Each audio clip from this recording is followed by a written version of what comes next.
多謝各位今日參加今日嘅圖書館裏嘅小酒館對談會活動啦。咁今日嘅主題係飲食加埋呢個再設計。咁就請咗兩位嘅嘉賓啦。咁一位係落花花嘅洪彤彤，咁就係呢個再造紙嘅設計師啦。咁另外有 Eric 就係 Run to Free Studio 嘅，咁係一個食環設計師。咁今日嘅主持就會有翻我哋呢邊圖書館嘅助理策我嘅助理策展人，圖書館嘅策展人歐陽影帝先生。我交翻個時間俾我將個時間都交俾你㗎啦。我這邊做翻落去。Anyway， 好，大家好，禮拜六嘅下晝，禮拜六我係因為咧，我呢排啱啱出完門，咁我琴晚先翻嚟，所以咧我都仲係喺一個 jet lag 嘅狀態。希望一陣間不過咁精彩唔會一陣間講下我突然瞓着咗嘅，應該 OK 嘅。唔知道在座大家有啲都熟面口啦，咁但係有幾多朋友係第一次嚟我哋圖書館㗎？都有幾位喎嚇。好啦，如果第一次嚟我哋圖書館咧，我都喺我哋開始呢個講座其實傾偈啦嚇。之前我哋都輕輕介紹一下，就即係我哋味道圖書館咧，其實係屬於 PMQ 嘅一個單位啦，即係我哋呢個5樓其實都係PMQ 嘅 resource centre。咁所以我哋呢個 resource centre 咧就同PMQ 嘅其他嘅租戶嘅單位有少少唔同。咁我哋呢度基本上一路就係做嘅一啲叫做非牟利嘅活動啦。咁尤其我哋叫做 Taste Library， 咁基本上就係集中喺飲食文化呢一方面。咁所以大家入到嚟，呢個係一個正規嘅圖書館，圖書館裡面嘅所有嘅書都係同飲食文化有關嘅。咁所以大家無論係成為咗我哋嘅年費嘅 member， 或者係我哋即係一日嘅 member， 其實都可以係喺我哋圖書館裏面咧，就係即係翻閱所有呢啲同飲食有關嘅書。咁但係其實我哋講到飲食，我哋都發覺飲食呢一個題目其實都唔係一個即係咁局限嘅題目，其實佢都可以同周邊嘅生活上面嘅任何事件發生關係。咁所以今日我哋嘅主題正正就係由即係飲食呢個題目延伸出嚟，同我哋身邊嘅創作同我哋身邊嘅設計，特別我哋今日會傾到嘅係叫再設計redesign 即係加咗呢個 redesign 再設計。咁究竟同我哋一般講嘅設計又有咩唔同咧？咁兩位一陣間咧，其實就我哋再會一路同佢哋傾多啲佢哋嘅以前嘅教育或者工作嘅背景啦。咁而坐喺呢度我自己本身咧就係一個讀設計出身嘅一個大叔啦嚇。咁即係喺我哋讀設計嗰個年代，我好記得咧就係一坐低第一堂嗱，因為我係理工學院太古設計學院畢業㗎嚇。咁都叫做係香港一個叫正規嘅設計學校啦嚇。咁我記得當年我哋基本上所有嘅lecturer professor 都係即係都係英國傳統教育落嚟嘅。咁我哋就第一堂我好記得我哋無論係上我哋嘅diploma 嘅堂，或者係上我哋 design history 嘅堂，坐低落嚟首先都會講乜嘢係設計。咁我即係問啦，多口嗰陣時問咩係設計。咁我好記得我嘅講師咧，第一句就係話設計咧就 anything goes 即係乜都得嘅嚇。總之你講得掂、諗得掂，其實咧都入到設計呢個範圍。咁亦都即係話喺設計裏面，我哋可以做各種唔同嘅嘗試，將各種我哋覺得有可能冇可能嘅嘢，都嚟做一個即係混種或者一個拼貼。其實喺所謂英國嘅傳統嘅設計教育，甚至係藝術教育裏面咧，好強調有一樣嘢叫 eclectic 即係好混雜嘅多元化嘅一個咁樣嘅組織。咁呢個係我當年理解設計，所以呢個亦都係影響我覺得係一路嚟嘅創作，都係覺得咩都可以嘗試，咩嘢都可以等埋一齊嚇。咁呢個就係喺學生時代一路嘅訓練，即係當你第一堂係咁樣聽咗之後咧，你亦都相信你就一路係咁樣做呢個實踐。咁10年、20年、30年過去啦，好啦，嚟到而家新一代嘅同設計同創作有關嘅我平時就會叫兩位做小朋友㗎啦，因為即係實際上年紀會差咗一截。可能對設計對藝術嘅理解唔知道會唔會有啲咩唔同，咁所以其實我今日都係帶住一個好奇，咁亦都想問問兩位。咁當然啦，開場嘅時候坦白講，我對兩位唔係咁熟悉嚇。雖然彤彤頭先有話有冇去過兆基創意書院啊？我記得我好多年前，即係啱啱開始嘅時候去過。咁原來彤彤亦都係兆基創意書院嘅點啊？第一屆嘅畢業生嚟㗎。好多年前。都好多年前。咁所以原來咧咁講起都有好多關係，因為始終即係做藝術搞創作，我哋都可能係師承邊個，然之後跟住傳落去邊個。咁所以咧，我諗首先我今日咧就好想兩位分別都講講自己嘅過去嘅一啲學習或者係創作嗰啲經歷，即係可能在座嘅大家都未必對兩位咁熟悉，但係希望都通過今日短我哋喺呢度首先我哋有一個鐘喺呢個房間啦，咁另外彤彤應該有個 workshop 係3點半喺出邊，就係一個造紙嘅 workshop 嚇。咁所以都係呢個下午都希望我哋盡量互相認識。咁呢個亦都係我哋圖書館嘅一個目的啦，希望我哋作為一個平台，可以大家各種嘅交流。咁所以而家我哋叫做傾偈，但係其實因為傾偈嘅時候就係隨便大家都可以發問，諗到咩嘢隨時隨地可以即係好 casual 咁樣去交流。咁我諗首先時間交俾彤彤先啦，講一講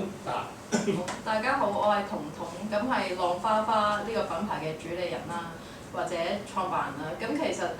浪花花呢一樣嘢係講緊手工紙嘅，真係由我哋自己手去做一張紙出嚟嘅過程，去推廣翻古法造紙啦。咁亦都好快地由我嘅背景開始講起，延伸到點解我會專注咗喺品牌，然後全職去做啦。咁其實我嘅背景就都係讀平面設計出身嘅，咁就香港藝術學院暨 PolyU 啦，因為而家嘅係啦，已經學會咁樣 combine，咁就好快2年之間就讀完個大學嘅課程。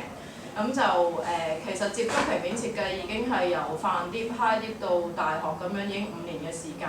咁出到嚟做嘢，其實都係有做翻無論係即係設計行業裏邊有分 in-house 或者 design house。design house 就係咩公司都會揾你去做設計 ，in-house 就係你喺一間公司裏邊專做佢嘅設計咁樣啦。咁所以慢慢都會經歷到唔同地方做設計嘅一啲原則或者即係過程上，大公司可能真係有個人慢慢 proof 你去完成一個設計邊箱，你係一個機械人，你係一個砌稿員啦。咁係啦之類咁。對於我嚟講，其實讀設計嘅時候，其實好多交嘅功課或者創作咧，都係以手去製作嘅。可能電腦設計好嘅嘢，有機會係書，咁就會自己縫一本手縫書去交功課，咁就會感受到一種有質感嘅效果，亦都係我自己中意手做嘅效果嘅一樣嘢，咁先至有一個生命俾佢，或者有啲靈魂嘅感覺。咁所以慢慢由設計嘅行業自己開始接觸，其實設計你要配合紙同印刷，你先會有一個完整嘅設計出嚟。如果所有嘢都係攞 A4 紙去印呢，其實就個設計可能唔夠明顯啦，或者唔夠吸引咁樣啦。咁所以呢，慢慢偏向咗紙呢一個媒介之後呢，我就好中意去將啲紙打碎佢，再做一啲紙出嚟嘅效果，咁就不停去試啦。咁開頭做出嚟嘅紙咧，就冇而家台面上面咁堅固，或者可能崩咗一角啊，或者對接嘅時候會脆弱嘅。咁之後慢慢其實就真係好想知一張紙其實係點嚟咧？大家都成日講環保紙，可能學校接觸到嘅係報紙打碎再做紙，但係成個過程報紙最後出嚟嘅即係出嚟俾人嘅感覺就係灰灰鞋鞋，好多油墨喺上面。咁即係書寫有困難啦，有機會個顏色已經遮蓋咗你要寫嘅嘢，或者嗰個係一個體驗嚟嘅啫，佢唔能夠將成品係一個真係環保到嘅一個用得嘅譬如明信片或者紙或者杯墊咁樣。咁所以慢慢就覺得其實我哋嘅教育都有啲覺得好似體驗咗就做過就話我試過做紙就係環保，但係我自己覺得真係要去真正了解翻你想做嘅嘢，去知道更加深入嘅嘢，你會得到更加多嘅嘢。咁慢慢由環保紙開始，一個純粹我好想啲紙點樣做呢？咁就揾咗一個台灣嘅師傅，就喺台中埔里一條做紙嘅村落。咁佢就3代都係做紙嘅。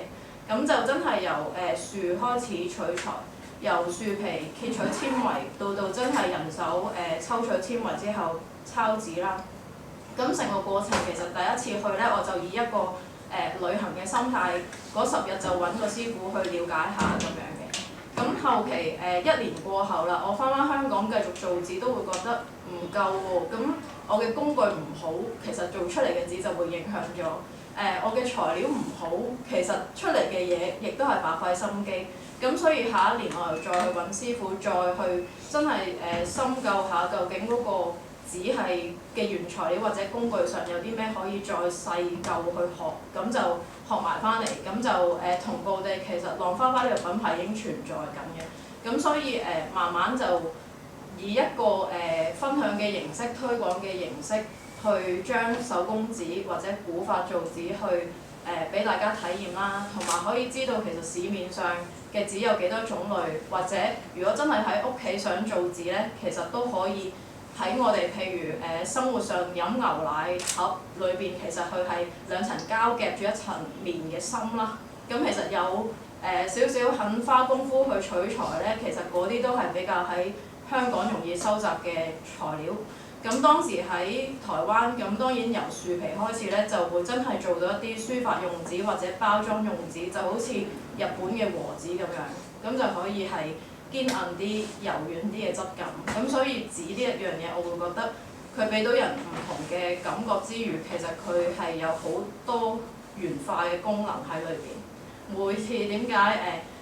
喺洗手間有洗手間嘅紙，廚房或者我哋書寫嘅時候，啲簿又有唔同紙質嘅紙，其實都有佢哋一定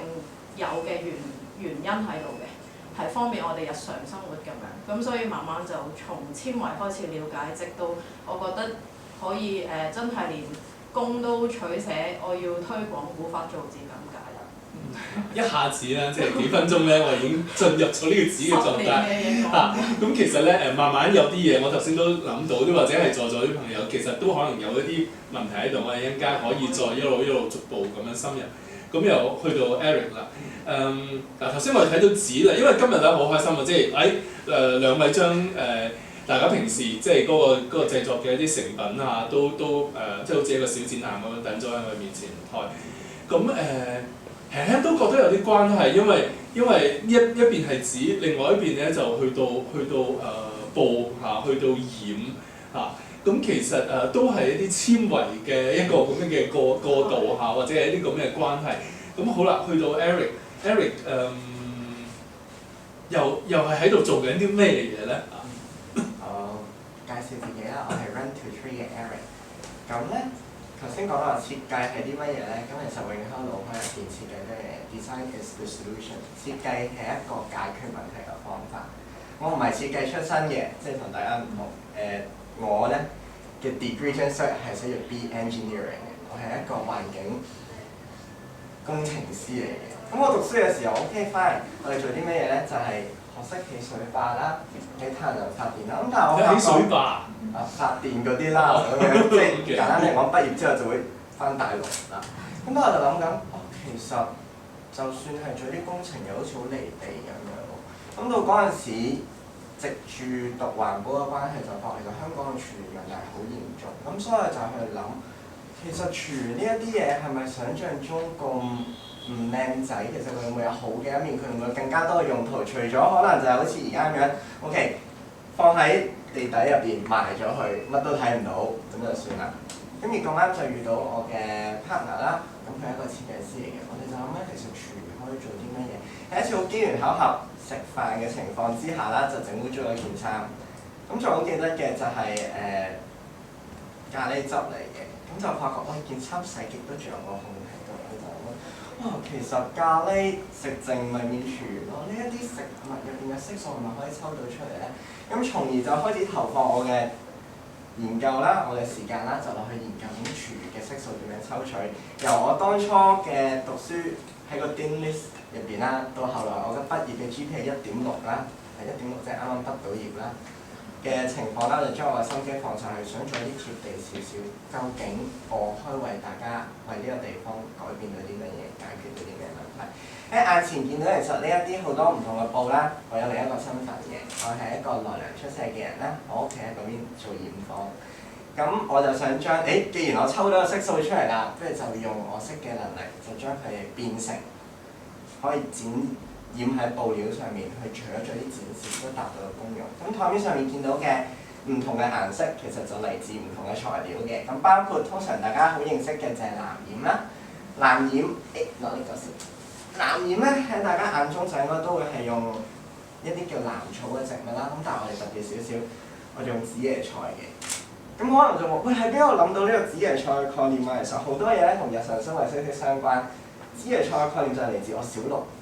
嘅生活常識。小六咧生活常識科咧就有個叫紫椰菜做酸鹼測試劑，就係將啲紫椰菜磨成汁之後，如果一滴落啲檸檬汁度咧，紫椰菜會變紅色嘅喎。如果滴落去啲鹼性，例如梳打粉入邊咧，佢會變藍色嘅喎。咁甚至滴落去哥士的，佢會轉變成為綠色嘅喎。透過佢嘅顏色嘅改變，話俾你聽，原來實上生活嘅有酸鹼。咁隨後就諗緊，植物入邊嘅藍色，不如我哋嘗試喺紫椰菜入邊去尋找。咁就揾咗呢一個藍色出嚟啦。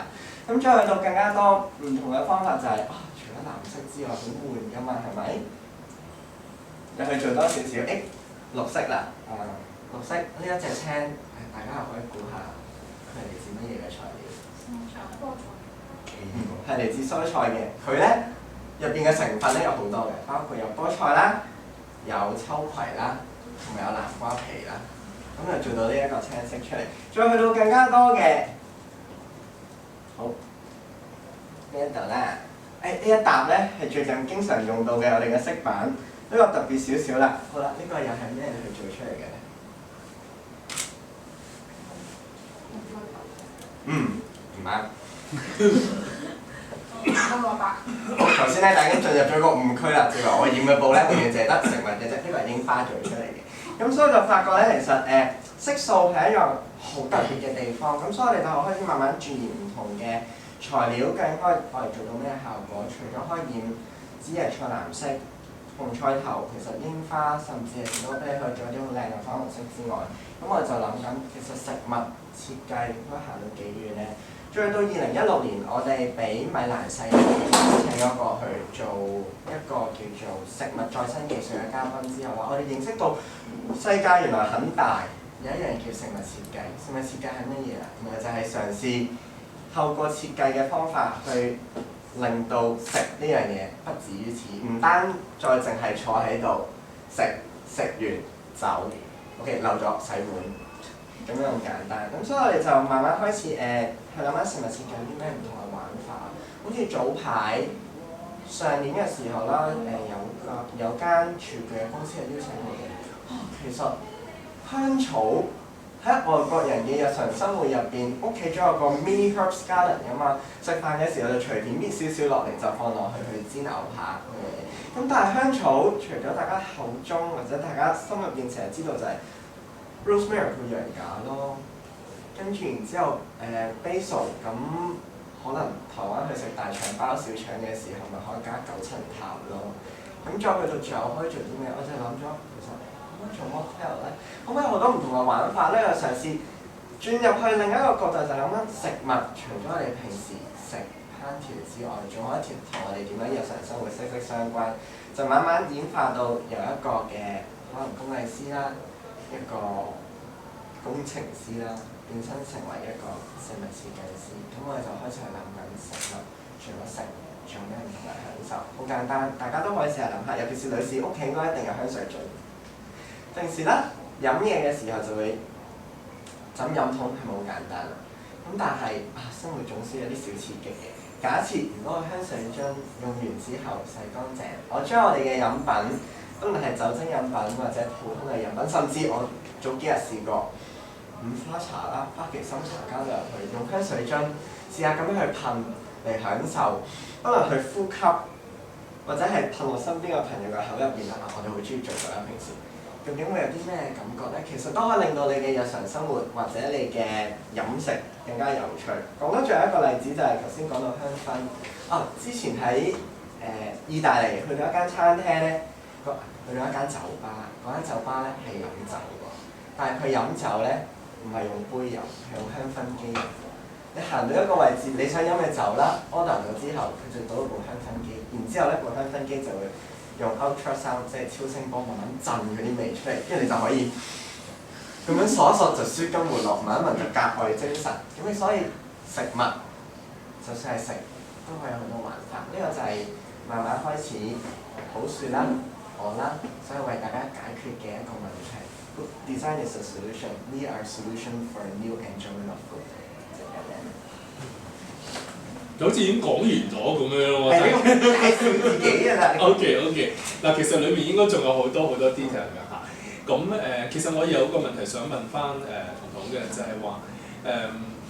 即係都叫做係一個即係設計專業嘅一個出身啦。咁當但係譬如做紙，可能係喺你即係呢個設計專業裏面，其中有一個環節。裏面俾到你嘅一個啟發或者一個刺激，即係覺得我哋平時處理印刷處理出版、處理好多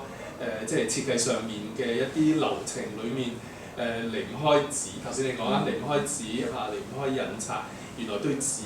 各種紙嘅唔同嘅用途我哋如果係設計行業裏面，可能面對嘅就係應該用幾多磅紙印出嚟即係出嚟嗰個手感會係點樣樣嗰樣嘢係印出嚟係只係用一次嘅咧，抑或係要長期等喺度用，咁就會牽涉到我哋咁用磅數點嗰啲喺我哋喺設計行裏面係經常每日我哋會出現嘅問題。好啦，尤其譬如你咁年青啦點樣可以做到一個決定，或者係因為有啲乜嘢刺激到話，即係要放棄，始終都係花咗即係10幾年嘅一個咁樣嘅即係專業嘅訓練，而想再行前多呢一步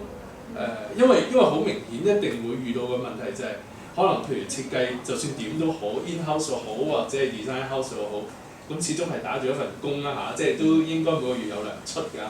但係你去到一個位，你要完全面對即係話自己，即係成件事嗰一下係點樣嘅一個轉變，同埋點樣做呢個決定嘅？其實講翻即係由設計變到紙，好似同設計冇關但係其實即係品牌上嘅設計都係自己一手包辦，或者都慶幸就係當時可能屋企人都會諗你係咪真係讀藝術設計㗎？你不如做翻啲正統嘅讀書讀傳統學校咁樣。咁好好就係好快我就已經由藝術接觸開始，直到讀設計咁樣去分辨其實設計同藝術係兩回事嘅。咁同埋所以後期而家嘅嘢咧，其實當初嗰10年嘅讀書係繼續運用到啦。咁然後話點解可以堅持到，或者嗰一刻點解可以斬低唔做全職啦咁樣？咁其實我係有一個交接位嘅。我由當時份工其實一直都係打 part time 工嘅。我當時係打2份 part time 工，就係點解可以又做設計 in-house 或者 design house 啦。咁即係配合時間之類，又配合到咁樣而咁樣去做。咁之後所以就會辭咗一份工之後咧，就開浪花花試下分享我嘅手作先。咁同埋耐唔耐可能有啲市集或者 workshop 嘅做法，咁去真係分享到一啲更加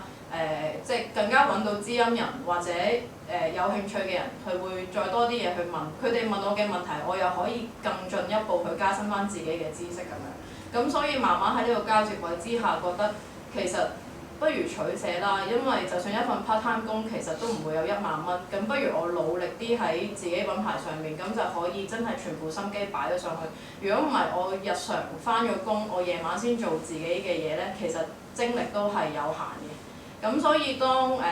然真係當時拼搏做 part time 做 freelance 又好啦，咁就真係有儲錢底下，真係要即刻冇咗份工而 run 浪花花，其實就係一個轉變位嚟嘅。咁跟住話點樣可以堅持，或者除咗遇到知音人啦，或者當初點解咁立定要斬嗰份工啊之類啦。咁其實就係因為身邊的確有啲事發生嘅。有啲點講咧，人生咧冇人知自己去到幾時嘅。咁所以咧當時我真係有位朋友，琴日仲 WhatsApp 緊你，今日就原來已經過咗身咧，咁就真係嚇親嘅。咁所以咧，當時就諗，如果有可能有時間，又控制得住經濟咧，咁不如真係做自己想做嘅嘢咁樣。咁跟住2-3年過後啦，其實近排有親人過身，係我咁大個以嚟第一個親人過身，所以又係有啲感慨或者點樣咧，咁我都覺得都係要繼續努力做自己想做嘅嘢，咁就堅持落去，同埋真係會遇到需要呢一樣嘢嘅人，慢慢就會遇到唔同地方或者合作嘅機會，咁就可以令我繼續行落去咁樣。其實開始嘅時候係咪基本上都係你一個人去 run 呢一樣嘢？有冇一個譬如 working partner 或者點樣？最早期係有一位朋友一齊嘅，咁但係的確當中有啲磨合關係唔好，咁就決定分開咁樣都有。係咪其實亦都有冇譬如身邊同樣又係做紙嘅，但係佢用另外唔同嘅方法喺度運作緊佢哋嘅團隊或者係佢哋嘅個人嘅活動嘅咧？即係你認識嘅。如果話我認識嘅，其實有啲就會係都有涉及手工書嘅，因為紙其實佢可以延伸到唔同功能嘅嘢。咁一幅畫、一幅做封面嘅紙或者內頁嘅紙，其實都可以。咁其實其他單位咧，多數如果真係做紙咧，就會連埋書嘅手工藝一齊去做，同步去做啦。咁但係點解我自己要由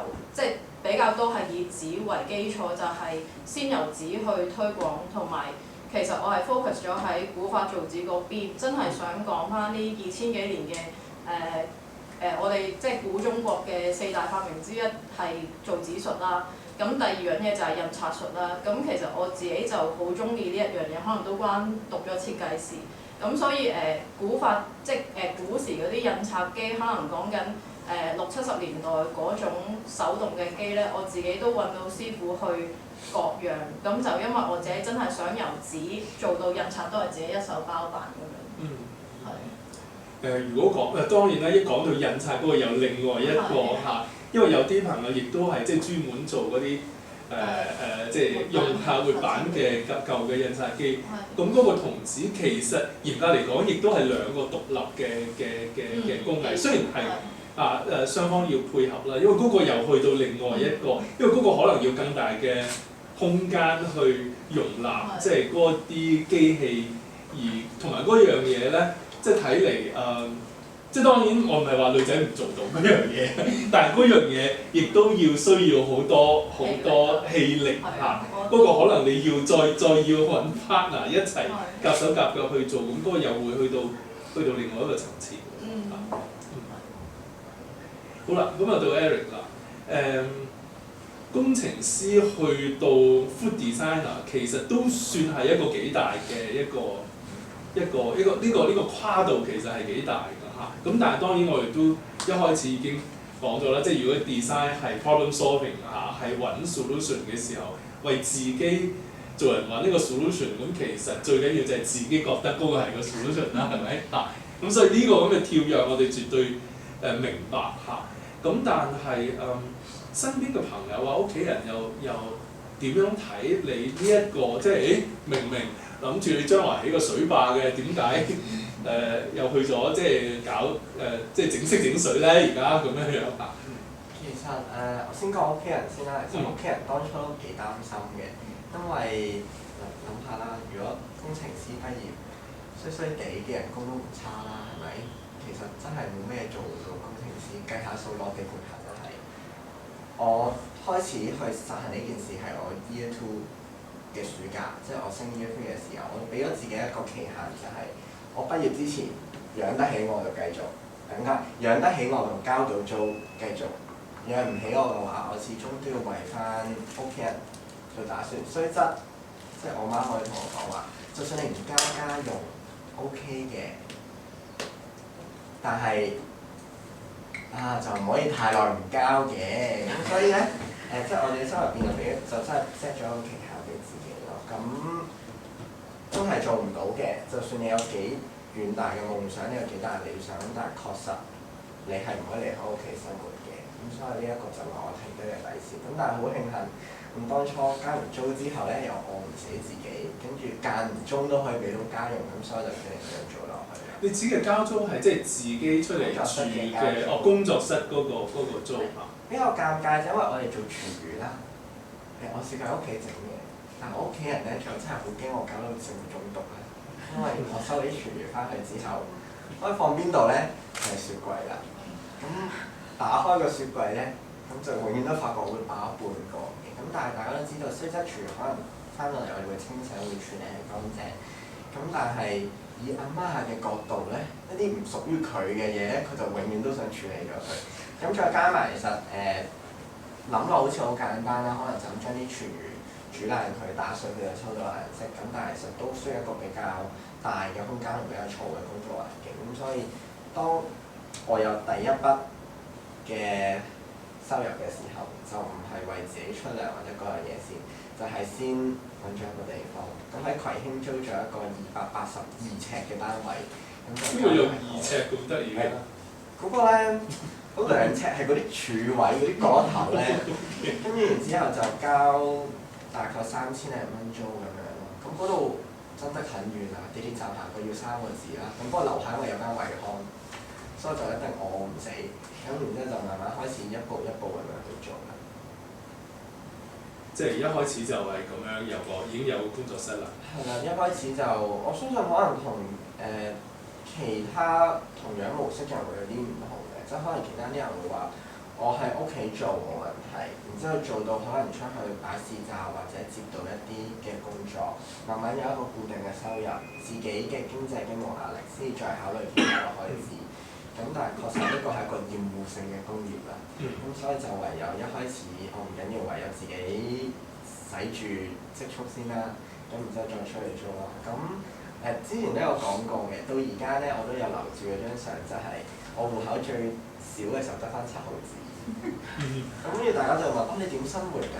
冇錯，我就係靠廚餘生活㗎。嗰陣時喺葵興有個好處就係周圍好多小店，咁大家其實都會整咗好多食物嘅。咁例如食麵包皮呢啲啦，咁其實係食得㗎嘛。咁所以當初真係很窮困嘅日子咧，除咗食一啲好普通嘅食物之外啦，其實有時一啲鋪頭剩低嘅剩餘食材，但係都仲有食得，例如麵包皮，我哋就會諗有啲咩方法去做。例如將麵包皮好似織頸巾咁樣織，其實變翻塊包啦，係啦，變翻塊包啦，跟住之後搽唔同嘅 jam 啦，或者搽唔同嘅菜汁啦，放多士爐焗，叮咁就食得㗎。咁可能會問 jam 同埋菜汁喺邊度咧？就係嚟自樓下嘅菜檔嗰啲嘅超唔靚仔嘅生果。咁即係通常如果係小店嘅話，會好好嘅。佢哋有啲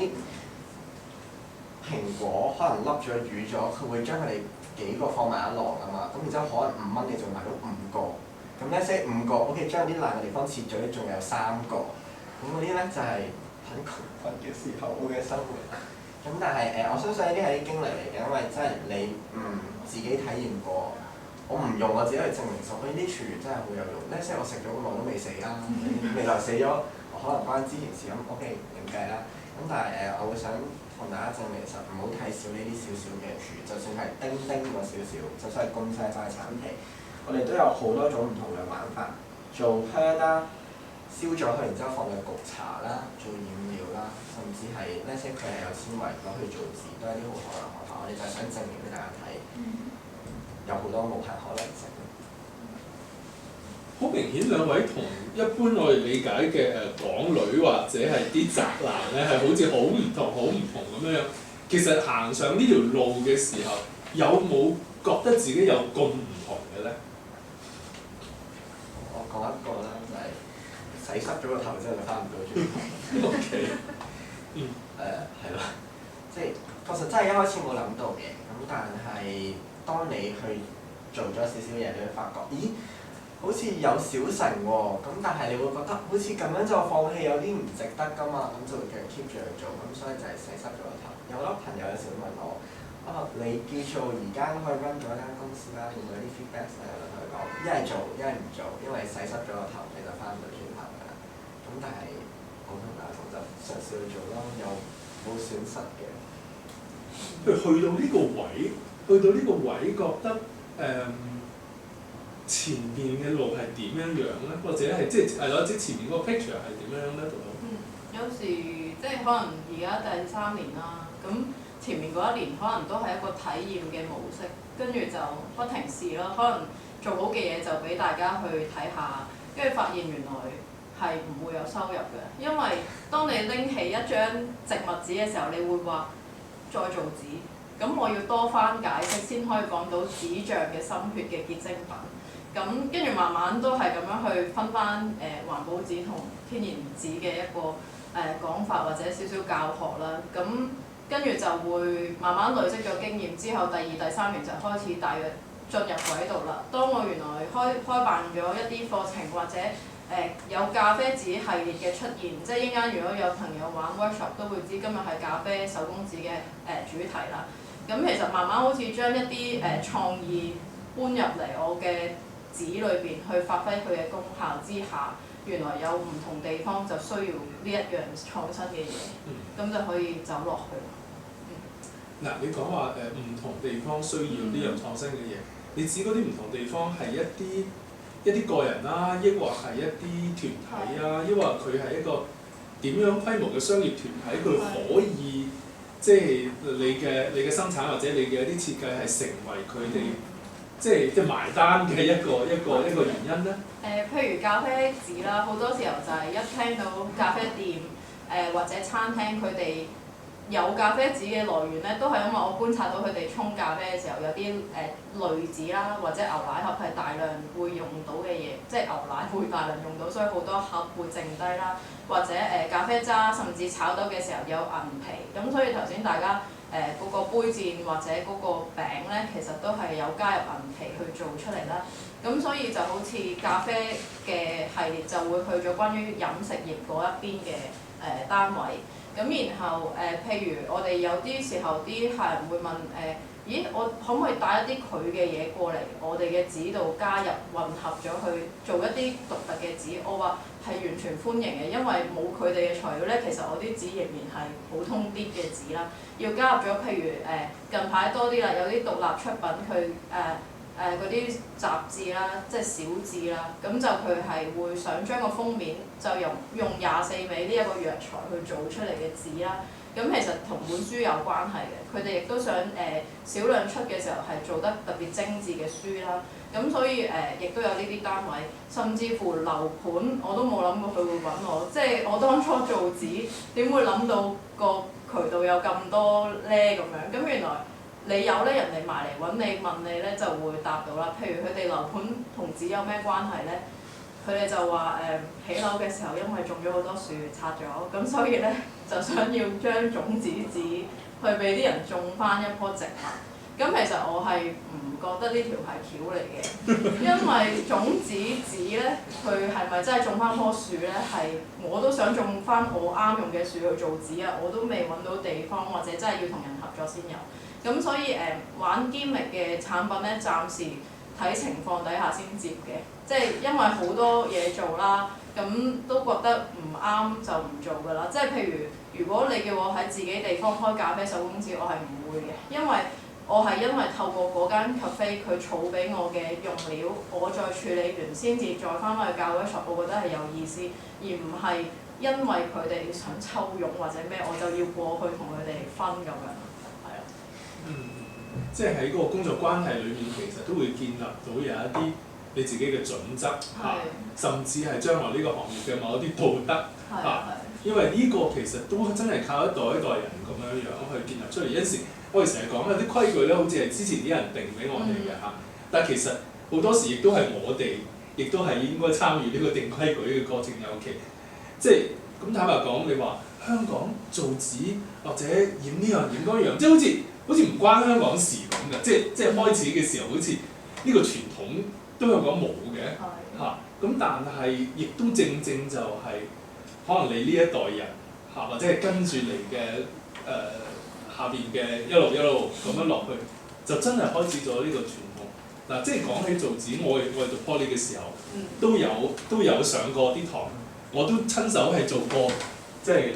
都咁上下嘅紙，但係我哋真係粗好多啦。即係總之又係執埋即係啲報紙頭或者唔知咩嘢咁，然之後搞咗佢咁，然之後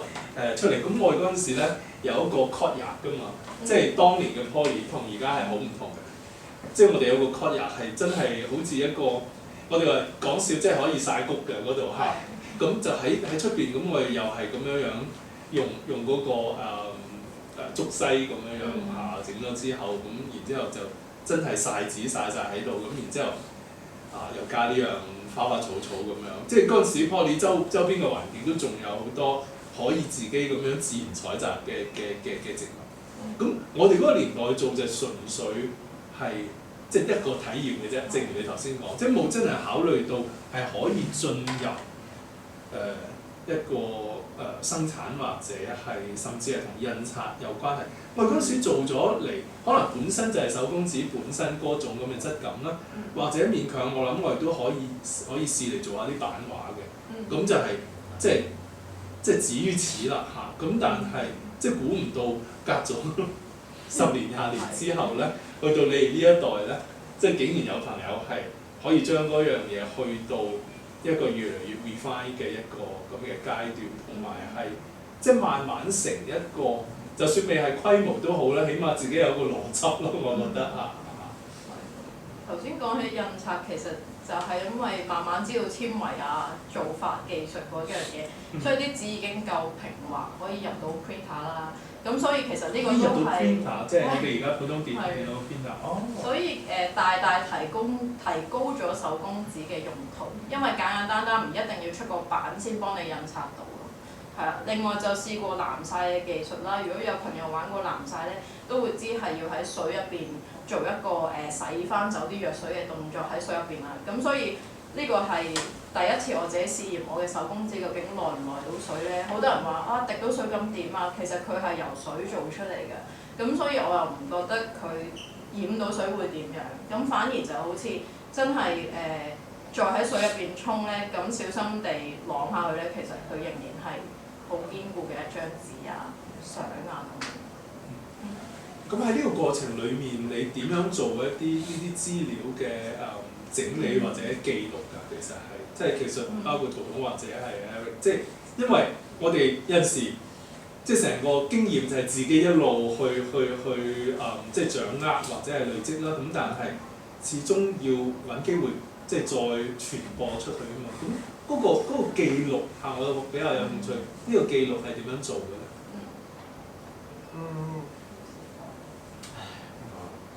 其實記錄嗰方面咧有唔同嘅方法嘅，即係咧除咗自己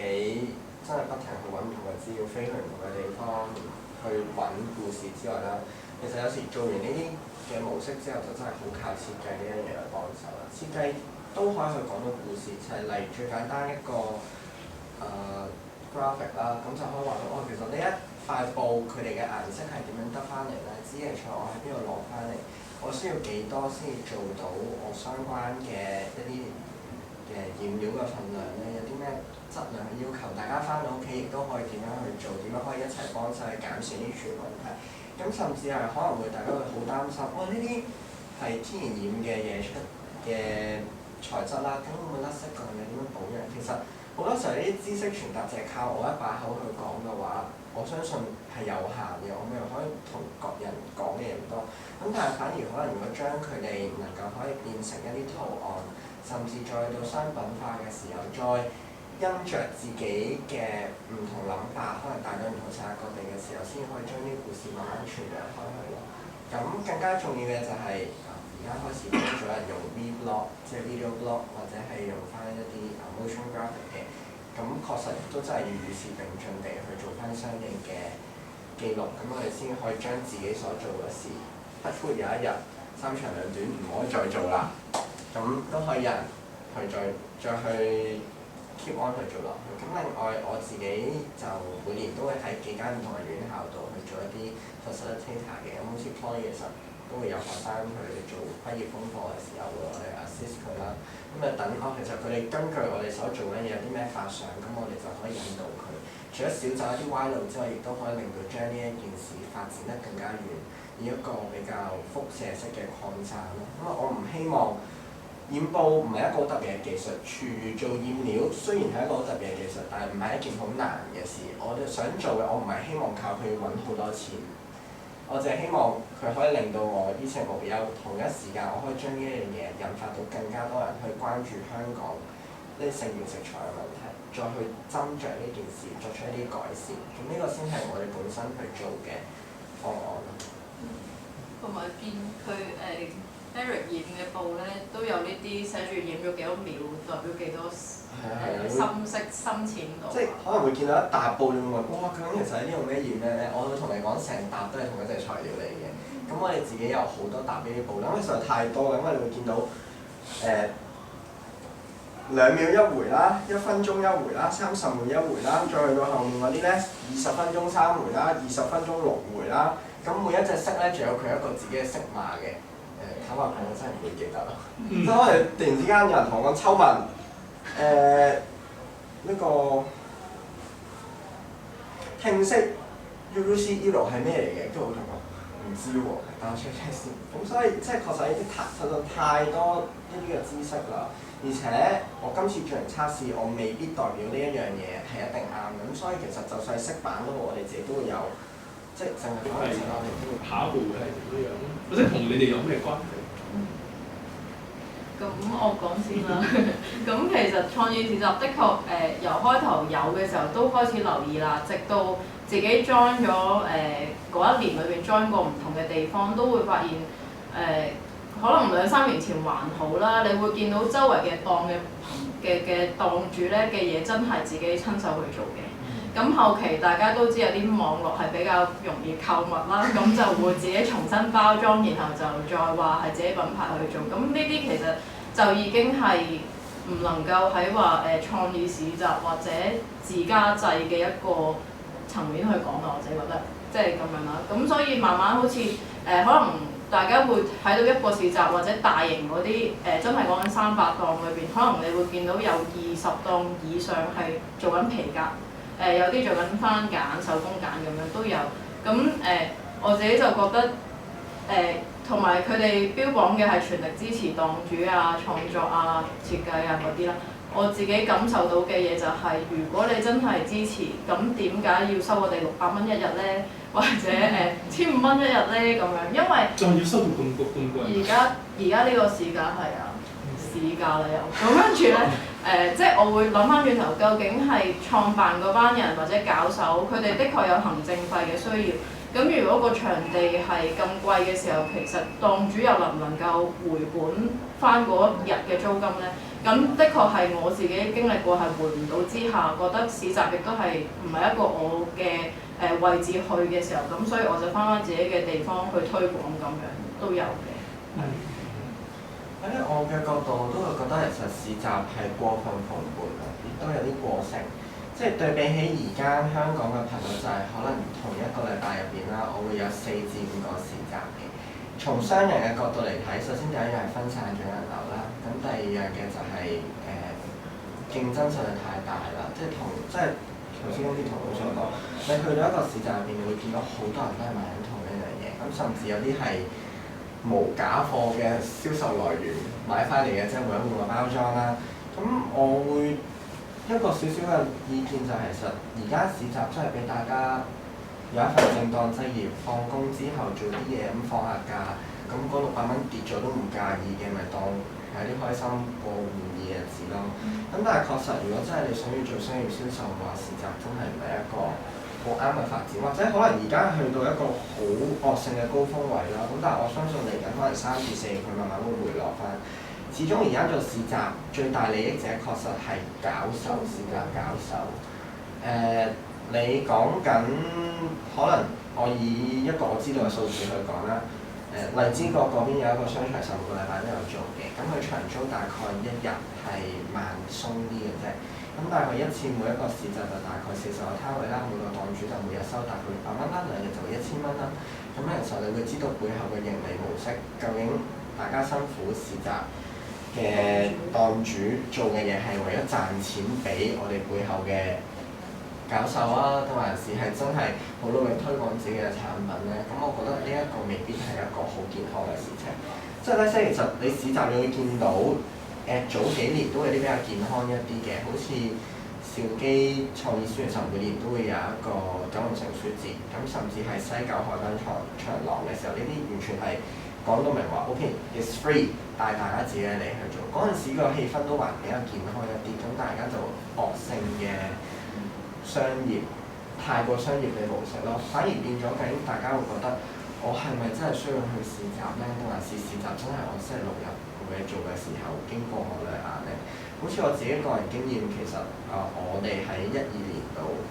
年嘅時候已經開始有營運啦。我記得我印象中我擺市集嘅次數5隻手指數得晒，咁我應該13年之後就冇再去過相關嘅地方去做咯。咁但係反而市集嘅搞手係我嘅顧客啦，因為咧好似 PMQ 嘅市集啦，我哋有時都會幫佢做一啲設計上面嘅服務，例如好似果藝市集嚟講，我哋會幫佢諗一啲創意相關嘅嘢，咁甚至係一啲同 colour 有關，好似做幾次都有啲 Pantone 主題，我哋都為佢提供咗啲 Pantone colour 咁樣去做咯。咁所以對我嚟講，市集蓬勃未必係一件壞事嚟嘅，咁但係對於如果可能有意再去參與一啲手作，甚至想將自己嘅個人興趣變做事業嘅人嚟講，而家嘅市集風氣唔太健康。其實最主要都係話喺成件事你揾到自己一個定位嚇，因為有陣時亦都好難講話，即係市集本身嚇，即係因為即係各種唔同嘅 angle 睇佢，佢有佢存在或者嗱佢有佢存在嘅需要，但係佢存在嘅情況，即係究竟喺而家又點樣可以即係攞到個 balance 等等嘅嘢，即係都係一個議題嚟㗎啦嚇。最重要就係即係大家點樣睇自己喺裏面扮演嘅，或者喺唔同時間裏面扮演嘅唔同嘅角色。咁但係其實除咗市集以外，仲有冇一啲資源或者係一啲即係同創意有關嘅一啲咁嘅資源，其實係可以長遠為大家提供到有一啲幫助嘅咧，或者係有啲支援啦，即係有冇喺香港？我其實有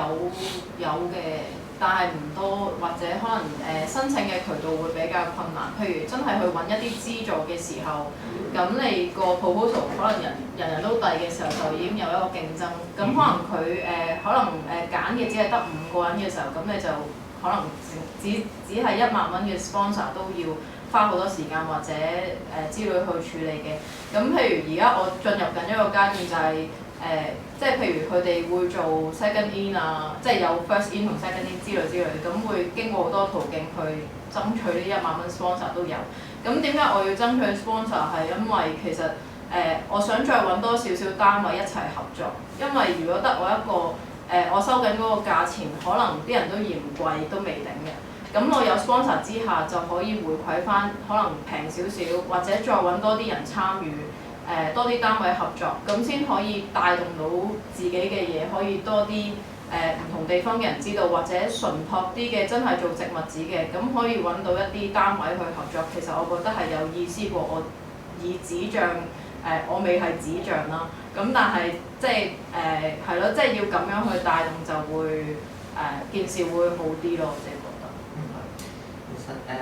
剛才講得啱嘅，即係可能啲坊間嘅創意培育計劃啦，創意培育計劃啦，咁甚至係啲比賽實確實係有一個幫助嘅。咁但係我講多少少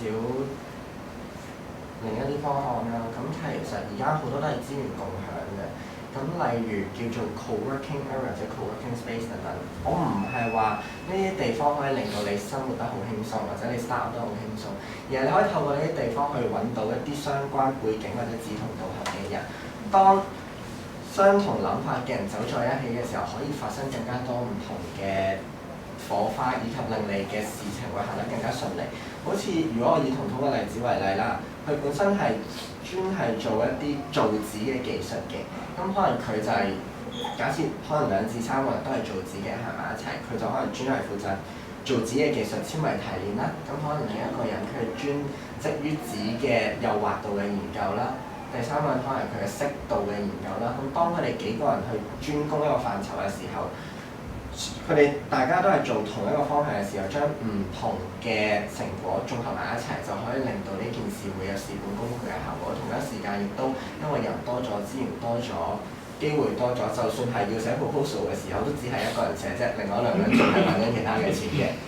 咁樣嘅時候，先至再爆起做翻一個大少少嘅 brand。咁到時當嗰個 brand 健康之後，先至再分翻可能呢個係浪花花嘅紅彤，呢個浪花花邊個嘅出品，佢哋有翻各類嘅特色，咁樣先至再分拆翻可能每一個比較健康少少嘅商業模式嚟嘅。咁更加多就係政府嘅資源真係一定要妥善地運用，就好似創科局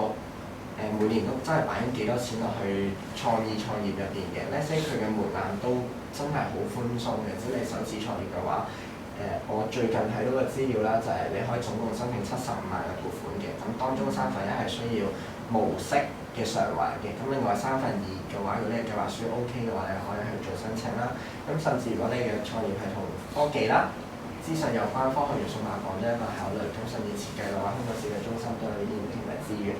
資源係無窮無盡嘅，咁但係最緊要一定要揀得啱，適合自己，同埋要計機會成本，就好簡單。我花咁多個鐘去寫一份計劃書，唔可以一份計劃書俾10個唔同嘅申請啊嘛。你要睇啱，我照呢個，譬如設計中心嗰個培育計劃2年，第1年免租，同埋佢總共有每年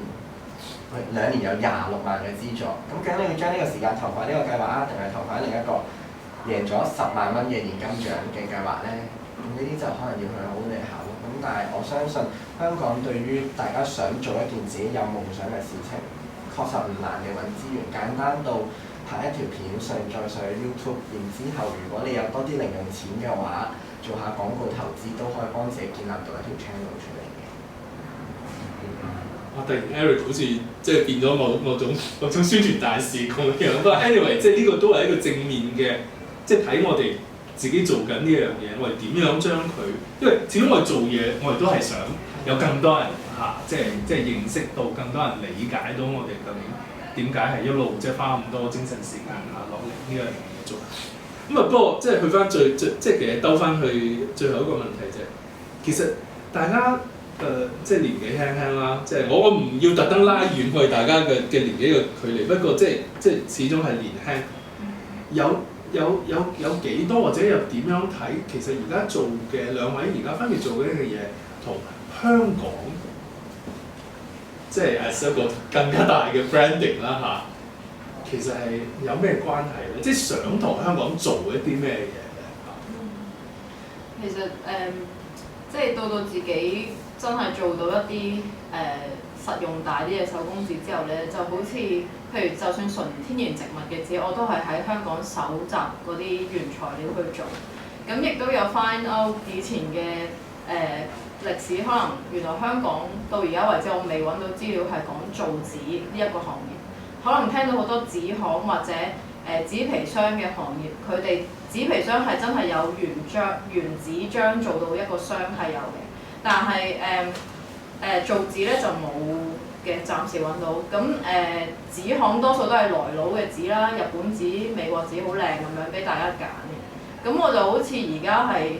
創緊一個為香港做嘅本地紙，對於我嚟講。咁可能對一啲人覺得可能新鮮，可能覺得即係點啊，咩紙嚟㗎咁樣。咁所以就要慢慢再用時間去同大家介紹啊，或者係啦，都係以希望多啲分享會可以講，因為 workshop 就真係通常教咗大家做咖啡紙咧，佢又未必知我係古法造紙、拜師學藝過咁樣，亦都有。咁所以就係啦，慢慢地做一啲屬於香港嘅紙咁樣出嚟。喺我嘅角度，其實我自己會多咗離開香港嘅過去呢幾年，我會想做嘅就係其他人究竟對香港呢個地方有啲咩感覺啦。唔好永遠都覺得可能呢個地方 is just a financial centre, it's just with lots of food。但係其實香港嘅食物究竟有啲乜嘢嘅即係有啲咩嘅元素可以更加新穎多少少，大家唔會有概念喎。即係好似外國人咁，香港就香港有好多嘢食啊。咁但係香港有冇屬於自己嘅嘢食？咁可能嚟嚟去就係講到蛋撻、雞蛋仔呢啲，但係香港其實係一個好特別嘅社會嚟㗎嘛。過往嘅生活背景其實有日治、有英國殖民嘅時代，其實呢啲背後嘅故事、呢啲食材嘅故事，可以令到呢個小小嘅彈丸之地喺世界上面立足。咁更加多嘅就係其實而家帶緊好多食物嘅 upcycling， 即係食物再次嘅技術，其他國家都想俾人知道，其實呢一個社會即係香港呢個小城市，唔係淨係得所謂嘅金融經濟，仲有人好堅持地去做緊一啲技術嘅研究，仲有人好願意花時間去做一啲好 ground level 嘅事情。而香港確實，就算有一日冇咗任何金融去支持嘅時候，我相信香港仍然值得有好多嘅地方俾人哋去欣賞、去留意。好，我哋出邊呢一個範圍一路講到分享到呢一下啦。咁我想剩翻落嚟，我哋呢一個鐘頭裏面其實都仲有冇十零分鐘啊？過咗啦已經係咪？但係大家如果有問題嘅，我都希望即係有大概10分鐘嘅時間，我哋大家可以有多啲交流。咁大家一路聽落嚟有啲咩問題係覺得想提出嚟或者想發表下嘅時候，咁我哋即係嚟緊呢10分鐘。我想問一個可能唔係好關係，我想問其實兩位嘅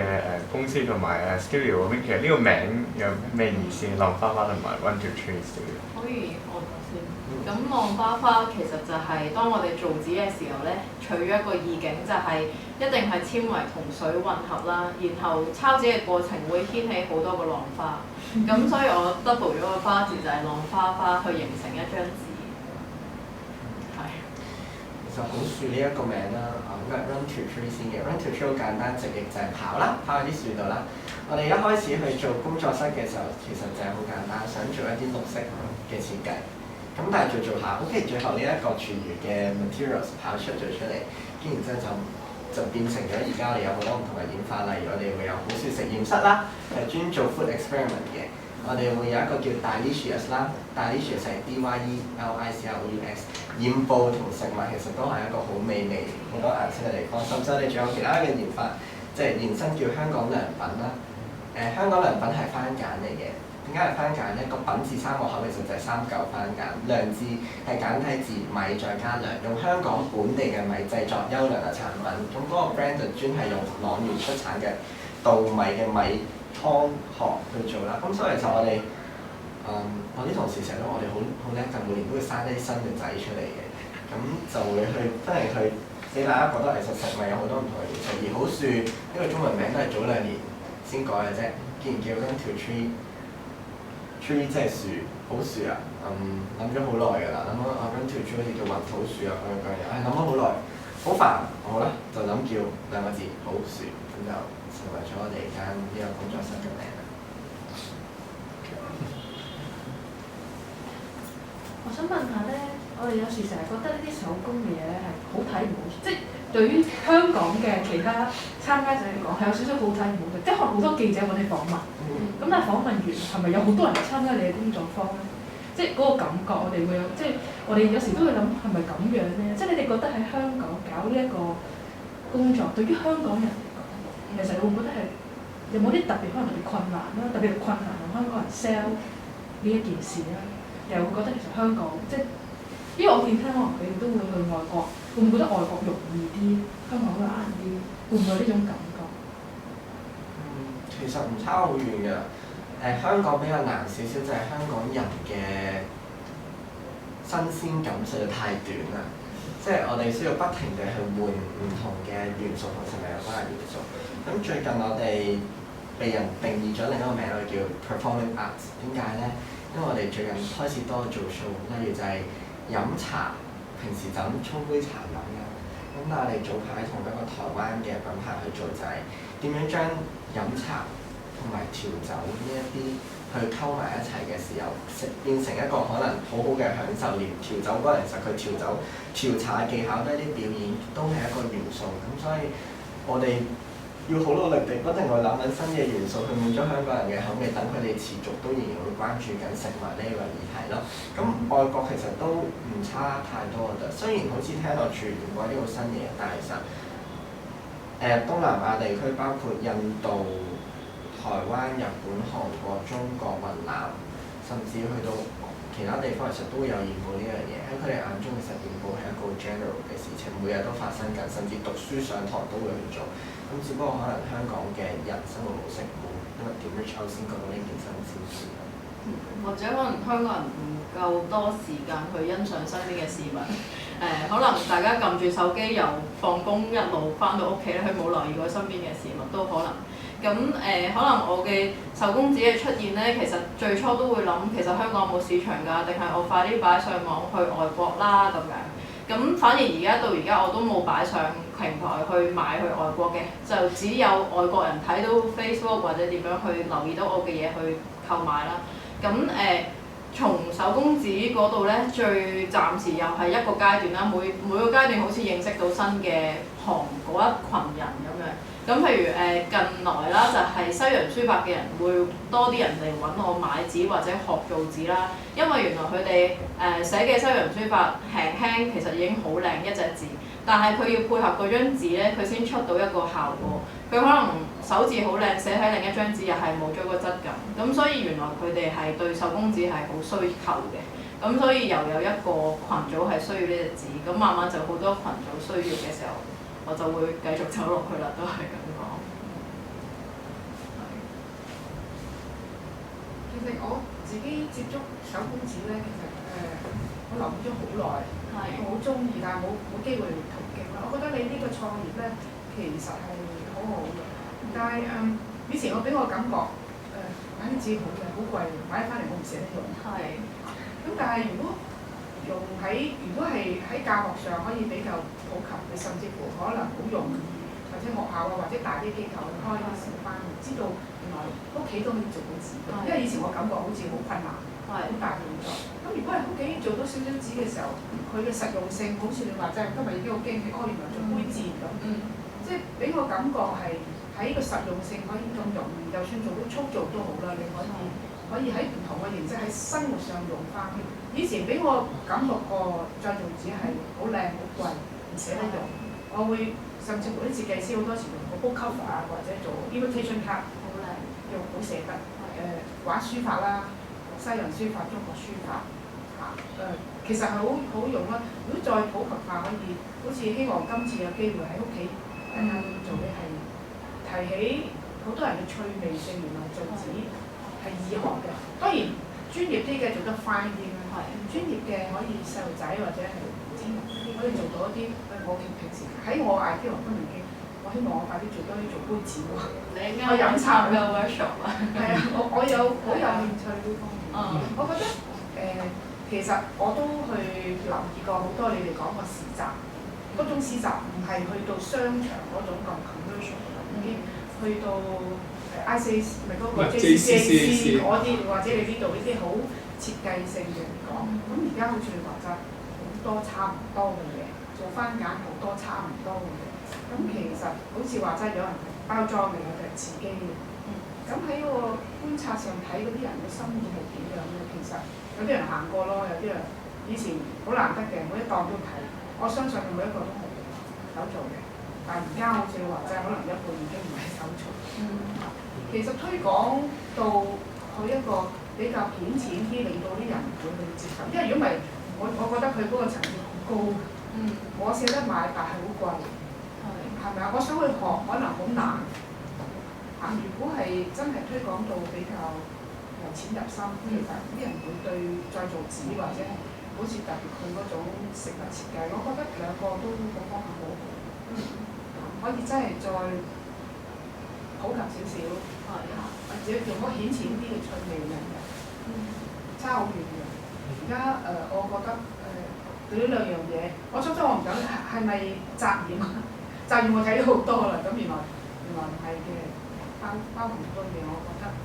你兩個走個方向好好。thank you。同埋係咪你哋都有工作坊啊，有開班啊？有。講起呢樣嘢，我哋今日咧陣間完咗之後咧，彤彤就會有今日教做用咖啡 coffee waste 一啲咖啡渣啊、口法去做翻啲紙，即係今日大家手上有嗰個杯墊啦，都係彤彤親手做嘅。咁下個禮拜就有 Eric 再過嚟教我哋整呢一個係邊一個？係呢一個早安㗎。咁不如 Eric 講少少啊。頭先講到好香港嘅嘢啦，我相信咧，如果要揾布料咧，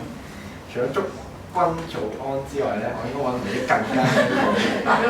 咁其實確實呢條係一條好質量嘅毛巾，咁但係香港其實有好多更加多唔同嘅故事，包括顏色嘅故事，咁所以我哋都會想將一啲嘢可以，大家成日都講，紮染嗰啲嘢染完會睇下邊㗎啦，都冇用㗎啦，係咪先？啲衫就算買咗，一時興起都唔會着出街㗎啦，係咪？我會着自己件衫出街嘅。咁但係我會想將更加啲嘢可以貼近生活。確實佢哋真係要做得靚先可能令到大家會去關注佢。我唔敢講自己係咩程度啦，咁但係我可以話自己一個匠人啦。我願意花好多時間去做啲技術，甚至係好似去到呢一塊布，當大家都唔願意相信呢一塊就係你可以自己人手做嘅時候，確實我話俾你聽，呢一啲就係工藝所在，呢啲就係可以大家去花心機去了解呢個故事。咁當然時間好長，即係當然需要少少時間咁，但係喺嗰段時間入邊我就會不停去洗你腦，我哋講其實全係即係香港啲食物嘅情況去改善。咁但係呢啲係我哋其中一啲媒介啫，食物之雞確實係一個好大嘅範疇，我哋都仲係好努力去探討緊。咁但係暫時比較容易俾大家明白，就只可以透過一啲叫做手作物，呢啲好似現代物去俾大家認識更加多嘅食物設計元素。好似頭先講到 invitation card， 我哋之前幫過一間意大利餐廳做 invitation card， 好簡單嘅啫，一條好粗嘅闊條面，上面我哋幫佢做字母嘅 stamping， 咁嗰張 invitation card 其實就係一塊超粗嘅 pasta。send 到俾你冇醬嘅，做咩咧？意思就係叫你帶住嗰條麵條過嚟嗰間意大利餐廳嗰度，我哋即刻落醬煮俾你。其實呢啲就係少少元素，就係已經食物係可以點樣變化。但係確實回應翻頭先再之前嘅問題，食物設計對香港嚟講上仲係太過難去明白啦。咁所以我哋暫時都仲係好努力同埋商業機構去俾大家接觸多啲呢方面嘅資料啦。咁但係呢個就要 reach out 啲啦。好，咁我諗我哋今日喺呢度嘅時間就差唔多，咁我哋一陣間就可以 casual 啲喺我哋呢個圖書館嘅範圍裏面，再可以去大家隨便參觀下、遊蕩下，咁然之後3點半即係而家即係而家。啲時間我 set 冇問題。咁我哋今日俾啲掌聲啦，我哋如果想繼續知道兩位更加多嘅工作坊，可以上翻我哋 Facebook 啦，咁亦都繼續去翻我哋 Facebook 都可以睇翻多啲我哋 upcoming 嘅一啲活動嘅。咁如果想參加今日彤彤嘅 workshop 或者 Eric 下個禮拜 workshop，可以去翻 reception 嗰邊問我哋其他嘅同事。多謝各位。好。